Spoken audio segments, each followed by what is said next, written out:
세상을 바꾼 과학, 세상을 바꿀 기술을 알아보는 테코노미 시간입니다. 오늘은 IT 커뮤니케이션 연구소의 김덕진 소장님과 함께합니다. 어서 오세요. 네, 안녕하세요. 반갑습니다. 김덕진입니다. 예, 새해 복 많이 받으시고. 네, 감사합니다. 새해도 복 많이 받고 오늘 마침 제 생일입니다. 아이고, 생일도 네, 축하드립니다. 감사합니다. 오늘 복복 받는 날입니다. 알겠습니다. 지난번에 CES 다녀오신 이야기 계속 해주셨는데 네. 오늘도 CES 얘기 당연히 더 해야죠. 네, 이 설날에 정말 이렇게 풍성한 음식이나 이야기처럼 정말 이 CES도 가득한 이야기거리가 많은데 오늘은 좀 자동차 얘기부터 좀 해볼까 해요. 네, SDV라고 들어보셨어요? 전 처음 듣습니다. 이게 Software Defined Vehicle이라는 뜻입니다. 그러니까 소프트웨어를 바탕으로 뭐 움직이거나 그러는 자동차. 그렇죠. 소프트웨어가 정의하는 자동차, 네. 소프트웨어가 정의하는 탈 것, 심지어 이제 SDX라고 그래서 네. Software Defined Everything이라는 말까지 나왔어요. 그러면 모든 것. 그렇죠. 그러니까는 요즘에는 우리가 탈 것이 자동차뿐만 아니라 뭐 우리가 무인 드론 이제 생각도 하고 또 뭐 여러 가지 이제 뭐 예를 들면 전동으로 타는 뭐 1인용, 개인용 탑승 도구 뭐 이런 것들처럼 정말 많은 것들을 기대하게 되는데 이 모든 게 하드웨어잖아요. 생각을 해보면. 그렇죠. 그렇죠. 기계공학의 결정체라고 할 수 있는 것 중에 하나가 이 자동차인데 이 자동차가 소프트웨어 중심으로 간다. 혹은 소프트웨어가 정의하는 어떠한 자동차가 된다라는 게 SDV라는 개념입니다. 실제로 저도 한국에서도 그걸 많이 느끼게 되는 게요. 네. 우리나라를 대표하는 자동차 회사에 새로 입사한 신입사원의 전공을 봤더니 네. 저는 메카닉, 기계 전공자가 당연히 그래도 많을 거라고 생각했는데 바뀌었더라고요. 그러니까. 컴퓨터공학이나 산업공학. 네. 그렇다면 정말 자동차나 탈 것들, 모빌리티들이 소프트웨어를 기준으로 뭔가 이렇게 운영된다 이렇게 네. 된다면 뭐가 어디서 어디까지 다 바뀌는 거예요? 아주 쉽게 우리가 SDV를 이제 개념으로 하고 있는 차가 뭐냐라고 하면 제일 쉽게 이해할 수 있는 게 테슬라라고 보시면 돼요. 네. 그러니까 테슬라가 단순히 전기차라서 기존의 차랑 다르다라는 개념보다는 이게 전기차이기 때문에 오히려 SDV가 가능해졌고 예. 또 이 소프트웨어 기반의 정의한 자동차가 됐기 때문에 기존하고의 다른 변화가 있다라고 설명드릴 수 있을 것 같은데요. 아주 쉽게 예를 들면 이런 겁니다. 업데이트를 했더니 네. 갑자기 자동차 최고 속도가 네. 150km에서 170km가 된다. 아니 하드웨어적으로 바뀐 게 없는데 소프트웨어 버전업만 했는데 그렇게 된다. 그렇죠. 와. 혹은 이제 갑자기 이런 것도 상상할 수 있는 거죠. 우리가 예를 들면 눈이 와요. 네. 눈이 오면은 우리 뭐 메신저에서는 갑자기 화면에서 눈이 내리잖아요. 네. 메신저 안에 갑자기 눈이 막 내리고 막 애니메이션 처리되는데 만약에 자동차에서 우리가 운전을 하고 있는데 눈이 온다라고 할 때 뭐 예를 들면 우리 화면 HUD 혹은 디스플레이가 갑자기 눈이 오게 바뀐다 이런 거 상상해 보셨어요? 그 쉽지 않잖아요. 그렇죠. 그렇죠. 근데 스마트폰은 되잖아요. 그렇죠.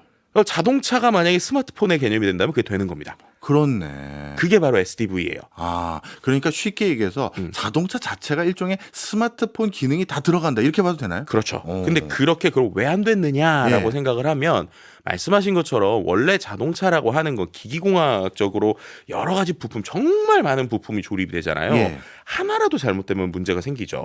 그럼 이렇게 완성된 거에 예를 들면 새로운 기능이 탑재된다. 그럼 거기에 부품을 새롭게 한 개 정도 붙이거나 혹은 어떠한 서비스를 붙이거나 이런 형태란 말이에요. 그러다 보니까 예를 들면 아까처럼 야 우리가 스마트폰처럼 재밌게 뭐 업데이트 한번 해보자 라고 업데이트를 딱 하려고 봤더니 거기에 정말 수많은 부품사의 예를 들면 펌웨어라고 하는 이제 쉽게 말하면 OS 같은 운영 체제도 안에서 다 다르고 그리고 시스템을 업그레이드하고 소프트웨어를 업데이트하는데 이거 혹시 잘못하면은 뭐 이거 잘못하다가 뭐 바퀴가 안 굴러가는 거 아니야? 아니면은 뭐 라이트가 안 나오는 거냐? 이런 식의 걱정되는 요소들이 너무 많은 거예요. 왜냐하면 처음부터 그렇게 이게 자연스럽게 업데이트되게 설계된 게 아니기 때문이죠. 그러다 보니까는 뭔가 스마트폰처럼 여러 가지를 막 서비스적으로 막 시도하고 싶은 거예요. 오늘은 갑자기 영화를 보고 싶은데 야 영화를 만약에 차에서 본다고 하면 특정 영화를 틀었을 때는 당연히 막 자동차 시트도 확 누워지고 막 조명도 어두워지고 심지어 막 특정 그 어떠한 영화에서는 우포도 좀 세게 하고 싶고 이러고 싶은데 우리가 상상은 할 수 있잖아요. 근데 그걸 막상 자동차에 넣으려고 그러면 자동차에서 그게 쉽게 안 되는 거예요. 다 바꿔야 되니까. 그렇죠. 그리고 처음부터 그걸 이제 생각하고 설계한 게 아니니까. 네. 그런데 이제 테슬라 같은 개념들은 처음부터 이거는 그냥 껍데기고 스마트폰이야 라고 생각을 하고 설계를 하니까 네. 예를 들면 스마트폰에서 우리가 어떤 앱을 실행할 때 얘가 갑자기 라이트를 깜빡깜빡거리게 할 수도 있잖아요. 예. 우리가 말하는 그 지금 카메라에 정확하게 말하면 카메라의 플래시 기능인데 예, 예. 오히려 플래시가 아니라 이 게임 같은 데서 라이트처럼 쓰게 할 수도 있고 네. 혹은 이제 특정 상황에서 진동을 몇 가지 선택에 따라서 움직이게 할 수도 있고 그러잖아요. 그러한 하드웨어적인 컨트롤까지 같이 움직일 수 있게 하는 것 네. 이런 것들이 좀 어떻게 보면 SDV의 개념에 가깝다고 볼 수 있을 것 같고요. 그렇게 되면은 또 이게 되게 재밌는 것들이 많이 일어나는 거예요. 예를 들면은 제가 이번에 그 이제 미국에 갔을 때 CES에 갔을 때 부스도 재밌었지만 저는 개인적으로 되게 흥미로웠던 것 중에 하나가 이 테슬라의 풀 이제 오토매틱에 어떻게 보면 완전 이제 자율주행이나 아니면 거기서 뭐 자율주행보다는 이제 FSD라고 표현하는 이제 쉽게 말해서 지금 우리나라에서는 테슬라 차가 완벽하게 뭔가 시동을 이제 움직여달라고 하면은 깜빡이 켜고 들어가거나 아니면 막 골목도 들어가거나 정말 사람이 완전히 제어하지 않아도 될 정도의 풀 셀프 드라이빙까지는 안 되거든요. 네. 근데 이제 미국에서는 그게 되니까 그 업데이트된 걸 해봤어요. 그랬더니 얘가 참 재밌는 게 정말로 막 차선도 바꾸고 네. 알아서 들어가고 어떨 땐 불안할 정도로 얘가 막 가거든요.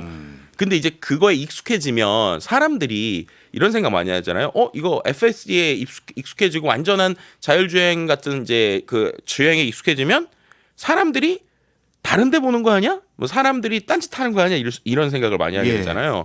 근데 실제로 테슬라에서 그렇게 사람들이 타가지고 딴짓을 하잖아요. 경고가 울려요. 뭐라고요? 예를 들면 스마트폰 이제 제가 이게 예를 들면 우리도 지금 반자율주행 하는 상태에서도 우리나라 차에서 반자율주행 할 때 핸드폰 슬쩍슬쩍 보시는 분들 많잖아요. 많죠. 예. 그런데 얘는 스마트폰을 보잖아요. 예. 그러면은 운전자석을 모니터링하는 이 카메라에서 그걸 확인하고 아. 얘가 보지 마세요라고 쉽게 말하는 거예요. 이야. 그래서 심지어 어느 정도까지 서비스화가 돼 있냐면 예. 제가 지금 정확한 횟수는 기억이 안 나는데 예를 네. 들면 2번 이상 보잖아요. 그러면 한 번 더 보면 자율주행을 앞으로 5분 동안 사용할 수 없습니다. 이렇게 나와요. 이야. 그러니까 되게 재밌는 거죠. 그래서 실제로 보면 5분 동안 자율주행이 멈춰요. 이야. 그럼 그동안은 자기가 운전을 해야 돼요. 그러니까 이게 무슨 자동차에서 서비스화가 된다는 게 이런 개념이고 예. 그다음에 이러고도 만약에 제가 경고를 막 무시하고 계속 보잖아요. 그럼 얘가 지금부터 또 스마트폰 보면 네가 아무리 FSD 기능이 있는 걸 샀어도 앞으로 한 달 동안 FSD 기능을 못 씁니다라고 얘기를 해요. 그러면 이제 안전상의 이유로 그걸 못 쓰게 되는 거예요. 예. 그런 형태의 움직임이 되니까 네. 와 자동차가 그냥 단순한 하드웨어가 아니라 정말 이렇게 소프트웨어나 서비스가 붙어 있구나. 이런 것들을 구현하겠다는 거고요. 그런 네. 걸 구현하기 위해서 자동차의 설계를 쉽게 말하면 자동차에 엔진과 여러 가지를 붙이고 컴퓨터 센서를 넣는 게 아니라 예. 처음부터 그냥 자동차를 그 우리가 엔진 들어가는 위치에다가 그냥 컴퓨터 서버를 넣는 거예요. 네. 그리고 컴퓨터 서버를 넣고 바퀴 있는 데 있잖아요. 바퀴를 네. 계속 구동하는 이쪽에다가 작은 서버를 내들릅니다. 어. 그래서 이번에 현대에서 이제 향후에 우리가 보여줄 자동차의 미래에 대한 컨셉이 딱 그런 식이었어요. 그러니까 예. 엔진 부분에 우리가 알고 있는 GPU가 엄청나게 꼽히는 큰 서버 같은 게 하나 있고 예. 그 다음에 바퀴 있는 부분 4개에 이 서버가 있어서 쉽게 말하면 컴퓨터 5대를 먼저 놓고 거기에다가 바퀴를 놓고 거기에 부품을 붙이는 게 미래 자동차의 어떤 조립 방식이다. 아. 이런 식의 개념을 이제 얘기한 것이죠. 어떻게 보면 서버랑 컴퓨터 기능이 있는 게 더 중추적인 역할을 하는 세상이 오고 있는 거네요. 네, 그렇죠. 그러다 보니까 우리가 말하는 GPU나 여러 가지 AI를 할 수 있는 센서들, 심지어 뭐 클라우드라든지 이런 우리가 알고 있는 이 스마트폰이나 컴퓨터에 들어가는 모든 장비들이 기본적으로 자동차에 먼저 탑재가 되고 그 다음에 다른 것들이 붙는 이런 개념으로 가까운다 이렇게 말씀드릴 수 네. 있습니다. 말씀을 쭉 듣고 보니까 이렇게 생각이 드는데요. 자동차가 결국 IT 기기화 된다면 그 IT 기기를 우리가 다룰 때 소통하는 그 화면이 있어야 되는데 네. 저는 그 화면이 당연히 그렇다면 앞 유리창 이게 될 것 같아요. 네, 맞습니다. 그러다 보면 자연스럽게 디스플레이 산업도 주목도가 높아질 것 같은데요. 그럼요. 실제로 이 디스플레이 산업 역시도 한 2019년 CES 때부터 예. 자동차가 만약에 이런 식으로 자율주행이 되거나 서비스화가 돼서 영화도 보고 움직이고 사람들이 그 안에서 뭘 하면 결국에는 유리창이 디스플레이가 될 것이다라는 컨셉은 계속 나왔고요. 근데 그런 것들이 이제 현실로 구현될 수 있다라고 하는 것을 올해 좀 보여준 거예요. 네. 그걸 뭐에서 볼 수 있느냐? 우리가 이제 TV로만 주목하고는 LG의 이 투명 디스플레이 있었잖아요. 예. 그리고 삼성에서도 이런 이중 LED 디스플레이 투명이 되는 이런 것들 냈거든요. 예. 그럼 이게 또 특징이 뭐냐면 완전 유리처럼 투명한 것만 되는 게 아니라 예. 반투명 혹은 이제 뒤에다가 뭘 대는 거에 따라서 여러 가지 형태의 디스플레이를 움직일 수 있어요. 예. 그렇다면 이거를 활용하면 뭘 할 수 있느냐? 말씀하신 것처럼 자동차 앞에 있는 모든 유리창이 디스플레이가 되거나 정보를 보여줄 수도 있죠. 그래서 이번에는 안 나왔는데 2019년에 어느 정도 컨셉까지 나왔냐면 옆에 저희가 지나가잖아요. 그러면은 그 이제 보조석에도 유리창이 있잖아요. 예. 보조석 유리창이 알고 보면 유리이자 디스플레이인 거예요. 네. 그리고 거기에 카메라 센서가 달려 있어요. 예. 그러면 어떤 개념이냐? 제가 만약에 길거리 지나가요. 그런데 길거리 지나가다가 어떤 매장이 있었는데 매장을 보고만 지나쳤어요. 그러면 이게 디스플레이고 카메라가 있으니까 네. 실제 운전을 가고 있지만 제 창문에서는 3분 전의 화면을 돌려볼 수가 있는 거예요.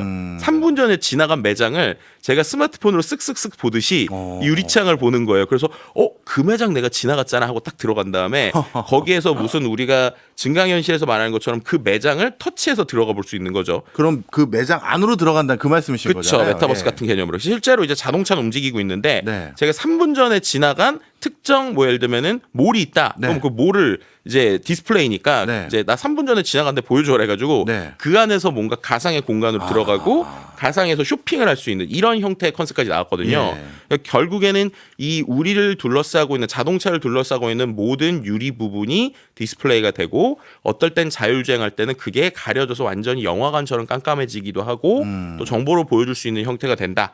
라고 하면 우리가 할 게 많겠죠. 그렇네요. 실제로 이번에 현대차에서 나온 1인승으로 타는 혼자 타는 이 목적 기반의 자동차 형태가 나왔어요. 네. 근데 그게 어떤 컨셉을 가지고 있냐면 되게 좀 약간 캡슐 비슷하게 생겼거든요. 예. 근데 거기에 사람이 타면 앞에 있는 디스플레이가 투명이었다가 네. 반투명으로 바뀌어요. 예. 그러니까 이제 나는 밖에가 보이는데 밖에서는 저를 안 보이는 거예요. 예. 그리고 나서 이제 제가 그 다음에 운전을 시키는데 운전을 그냥 시키는 게 아니라 제 스마트폰을 꽂고 이렇게 들어가면 얘가 제 감정의 상태를 봐요. 예. 그러니까 지금 제 컨디션이 뭐 예를 들면 뭐 심박도가 어떻고 이러니까 지금 이 상태에서 이제 어디 뭐 예를 들면 자율주행이라고 가상을 하는 거예요. 자율주행으로 너가 뭐 다른 방송국까지 이동을 20분 정도 해야 되는데 네. 그동안에 너의 기분을 어떻게 해줄까라는 것도 하는 거예요.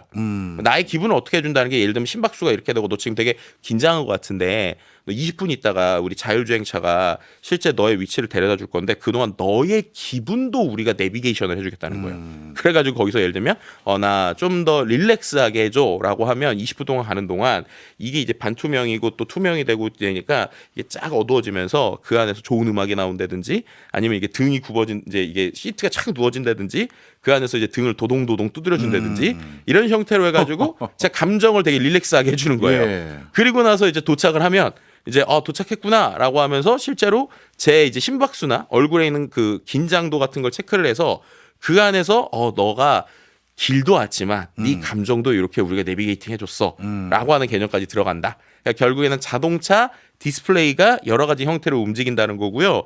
그 다음에 이제 투명 TV 많이 보셨으니까 네. 이번에 또 LG에서 나왔던 것 중에 재밌는 게 광고에 이 투명 반투명 혹은 투명 디스플레이가 활용되면 예. 정말 쓸 게 많겠구나라는 생각을 했어요. 이건 뭐냐면 우리가 보통 카페에 들어가면 예. 카페에서 케이크 같은 거 놓는 냉장고 같은 있죠.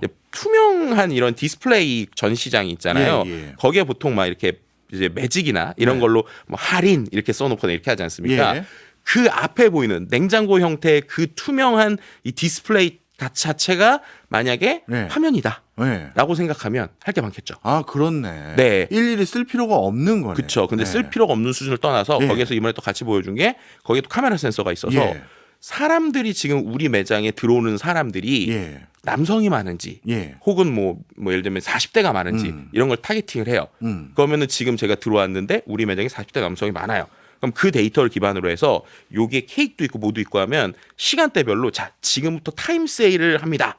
라면서 다른 거는 투명 처리 그 불투명 처리해서 어둡게 하고 어떤 특정 케이크에만 딱 하이라이트를 주는 이러한 형태들로 바로 디스플레이가 바뀌는 거예요. 네. 그래가지고 이거 지금부터 20% 타임 세일 이런 형태를 하니까 얘가 데이터도 맘대로 움직이고 그 안에서 내가 원하는 프로모션도 디스플레이로 마음껏 하는 거죠.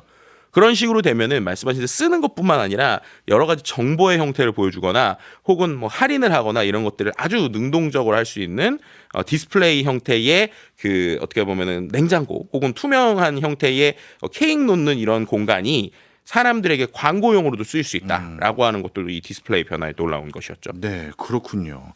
또 한 가지 이제 궁금한 게 이것도 계속 뭐 CES뿐만 아니라 언론을 통해서 곧 나올 것 같은데 하는데 아직 나오지 않은 게 하나 있는 게 현대차도 그와 관련된 회사 하나 인수한 걸로 알고 있는데 나르는 자동차. 네. 이런 건 뭐 이번 CES도 뭔가 큰 변화가 있습니까? 그러니까 항상 그 어떻게 보면 CES에서는 이런 거 할 거다 하고 일종의 그 날려볼 수는 없으니까 실제로 이제 모형만. 네. 모형들이 있는데요. 이번에 말씀하신 대로 이제 연관 회사들도 그런 것들 많이 갖고 나왔어요. 네. 그런데 이제 이거의 어떠한 오리지널이라고 할 수 있는 게 중국의 이항이라고 하는 회사가 유명하죠. 이제 냈었던 2016년에 이미 CES에 나왔었거든요. 예. 근데 이게 뜰 수 있느냐 없느냐에 대한 이야기가 많이 있었는데 결론부터 말씀드리면 지금까지 안 됐다가 이제 2023년 12월부로 중국에서 예. 처음으로 이 표준 가망 인증서라는 걸 획득했다고 해요. 예. 그 얘기는 결국에는 이제 올해부터 본격적으로 이러한 무인 드론 이런 것들이 시범적으로 운영이 되고 이 안에서 이제 실제 활용이 될 수 있다라는 건데요. 그럼 이제 이렇게 될 때 우리가 생각하는 것 중에 하나는 이게 또 무인으로 움직이는 때 그러면 하늘에도 지도가 필요하고 예. 하늘길에 대한 테스트가 필요하잖아요. 예. 그럼 이거를 지금 상태에서 만약에 운전 데이터가 없으면은 어떻게 이걸 안전하게 움직일 수 있지? 라는 것에 대한 고민이 있지 않습니까? 또 요런 것만 전문으로 시뮬레이션 하는 회사가 있더라고요. 근데 그 회사가 또 우리나라 회사예요. 모라이라는 회사인데 그래요? 네, 이 회사 같은 경우에는 이제 자율주행이 많아질 때 자율주행을 테스트를 우리가 만족스럽지 못한 수준을 할 수 있잖아요. 예. 그럼 그 데이터를 기반으로 시뮬레이션으로 가상의 그 비슷한 공간을 만들어서 연습 주행을 쉽게 말해서 다른 이제 가상의 공간에서 계속 시켜보는 거예요. 예. 그래서 이러한 테스트를 통해서 실제 현상에서 생길 수 있는 문제들을 가상에서 해결하는 이런 게 있고요. 대표적으로 이게 상암동이잖아요. 네. 상암동 요즘에 자율주행 차들이 좀 예, 다니고 알죠. 있어요. 예. 그런데 이게 아무래도 딱 시간이 정해져 있고 다닐 수 있는데 여러 가지 한계가 있잖아요. 예. 그래서 여기에도 이러한 시뮬레이션 데이터가 쓰입니다. 아. 그래서 이 실제 움직이는 데이터에다가 그 데이터를 기반으로 실제에서는 여러 가지 이유로 할 수 없던 시뮬레이션을 하면서 이 지역에서 좀 더 안전하게 이 자동차가 움직일 수 있게 하는 이런 데이터에도 이러한 그 이제 시뮬레이션 하게 하는 회사의 데이터나 솔루션이 쓰인다. 뭐 이렇게 말씀드릴 수 있는 것이죠. 특히 플라잉카라고 불러야 될지 뭐 드론이라고 해야 될지 모르겠습니다만 네. 좀 전에 말씀 주셨던 모라이라는 회사뿐만 아니라 SM 엔터테인먼트의 설립자인 이수만 전 PD가 여기 이항에 투자했다고. 그러니까요. 하여튼 우리에게도 관심이 많은 그런 분야인 것 같습니다. 네. 그다음 또 한 가지 여쭤보고 싶었던 게 바로 애플의 비전 프로. 이제 올해는 우리나라에도 나온다는 소식이 들리는 것 같기도 한데 네. 실은 제 주변에 벌써 미국에서 사와서 벌써 끼고 다니시는 분들이 있어요. 아하. 근데 정말 저 뭐지라고 할 정도로 무슨 어항 비슷한 것들을 끼고 막 성수동에 출연하시는 분들이 있는데 성수동에요? 네, 이미 이게 또 한때 제가 볼 땐 2월까지는 또 이른바 힙 아이템이 또 되지 네. 않을까 뭐 이런 생각이 들기도 합니다. 이번에 그러면 비전 프로 말고 CES에서도 뭐 이런저런 가상현실 기계들 많이 나왔나요? 일단은 제가 지금 끼고 있는 기계가 있죠. 이거 뭐예요? 이게 그 지금 혹시 보이는 라디오를 보실지 모르겠는데 레이벤이라고 하는 우리가 알고 있는 선글라스 선글라스 브랜드 회사. 있잖아요. 네. 그 브랜드랑 메타 네. 이 두 회사가 콜라보를 한 이제 메타뷰라고 하는 이제 디스플레이 이제 그 AR 기계입니다. 그건 어떤 기능이 있습니까? 제가 그냥 가만히 있는 상태에서 헤이 메라 take a video 이렇게 얘기를 하면 예. 실제로 여기가 깜빡깜빡하면서 찍히는 거예요. 아, 여기 불이 들어왔습니다. 네, 지금 예. 불이 들어와서 이렇게 깜빡깜빡하고 찍히는 겁니다. 네. 그럼 이렇게 하면 지금 이게 촬영이 되고 있는 거예요. 예. 그래서 뭐 예를 들면 동영상을 이렇게 찍기도 하고 아. 그 다음에 사진을 찍기도 하고 심지어 이제 메타가 인스타그램을 가지고 있잖아요. 예. 그래서 이거를 연동해서 바로 인스타그램 라이브를 할 수도 있고 아. 그런 겁니다. 그러니까 이거는 정확하게 말하면은 이 안경 아래는 특별한 기능은 없어요. 예. 왜냐하면 이거는 이제 제가 지금 안경 형태 이걸 선글라스도 할 수 있고 뭐도 할 수 있는데 네. 여기는 카메라가 있잖아요. 그 네. 스마트폰에 연동해 그 음성이 되고 골전도가 되잖아요. 그러니까 지금 상황에서는 이렇게 그냥 촬영하고 라이브를 하는 수준인데 네. 이제 지금 메타에서 얘기하는 건 그 다음 버전이 되면 이게 카메라가 있으니까 네. 얘한테 제가 예를 들면은 Hey Mera, what's that? 뭐 이런 식으로 물어보면 아. 얘가 제 앞에 있는 걸 찍을 거잖아요. 네. 그럼 찍었을 때 그게 예를 들면 에펠탑이다. 네. 라고 하면은 에펠탑에 대한 설명을 얘가 해주는 거예요. 그렇겠네. 네, 왜냐하면 이게 지금 저한테만 들리는 골전도 이어폰으로 연결이 돼 있기 때문에 네. 그럼 이제 그런 상황이라고 하면 예를 들면은 제가 이제 내년에 CES 갈 땐 진짜 그렇게 해보려고 생각하는데 이걸 그냥 끼고 라이브를 하면서 돌아다니면 제 눈에 보이는 시선대로 실제로 이제 찍히는 거니까 기본적으로 영상을 찍는 것도 좋고요. 그 다음에 이제 아까처럼 궁금한 게 있으면 그냥 저거 뭐야라고 물어보면 얘가 대답을 해주니까 여행 가이드가 되는 네. 이런 형태인데요. 왜 제가 굳이 이걸 가지고 나왔느냐? 그 애플의 그 비전 프로는 비싸잖아요. 예. 500만 원 뭐 이런단 말이에요. 그건 얼마나요? 이거는 미국 기준으로 299달러입니다. 그러면 한 뭐 35만 원? 네, 그러니까는 이게 층이 나뉜다는 거예요. 아. 그러니까 그렇게 고가의 비싼 정말 여러 가지 첨단 기능이 되면서 하지만 배터리 기능이나 이런 건 좀 약해서 집에서 중심으로 써야 되는 기계들도 나올 거고 예. 이런 식으로 그냥 일반 안경 수준에 그렇게 뭐 안경보다 그렇게 무겁지도 않고 이게 일반 안경처럼 이렇게 피팅을 하는 거거든요. 그리고 가격대도 그렇게 비싸지 않은 그러니까 상대적으로 예. 이런 형태가 또 이제 다른 기능을 하는 즉 AR, VR 시장이 진짜 이제는 개화해서 다양한 형태들로 등장하고 있다라고 하는 걸 보여주는 어떤 사례라고 볼 수 있을 것 같고요. 네. 네, 네네. 라디오로 듣는 분들을 위해서 간단히 설명드리면 그냥 일반적으로 우리가 평상시 사용하는 선글라스 모양과 아주 똑같습니다. 그렇죠. 실제 무게도 큰 차이 없어요? 네, 그렇게까지 큰 차이는 없어요. 네, 그러니까 약간의 배터리 정도 들어간 거지만 이거를 끼고 뭐 엄청 불편하다 이런 느낌은 별로 안 드는 거죠. 그렇군요. 네. AI 기술이 벌써 거기까지 왔네요. 정말 놀라운 상황인 것 같은데 소장님. 네. CES는 한 번만 더 해주세요. 아. 우리가 못한 게 너무 많고요. 오늘 시간도 거의 다 됐습니다. 그러면 제가 CES 얘기랑 다음에는 예. 이 CES 이후에 이러한 기술들 기반으로 해서 주목받고 있는 예. 빅테크 특히나 최근에 주가가 장난이 아니잖아요. 이런 네. 빅테크 회사들 그런 회사들이 왜 이렇게 주목받는지 좀 같이 연결해서 이야기를 한번 하도록 하겠습니다. 알겠습니다. 이야기 보따리 다음번에도 기대해 보도록 하겠습니다. 지금까지 김덕진 소장이었습니다. 남은 설 연휴 잘 보내시고요. 오늘도 고맙습니다. 네, 감사합니다.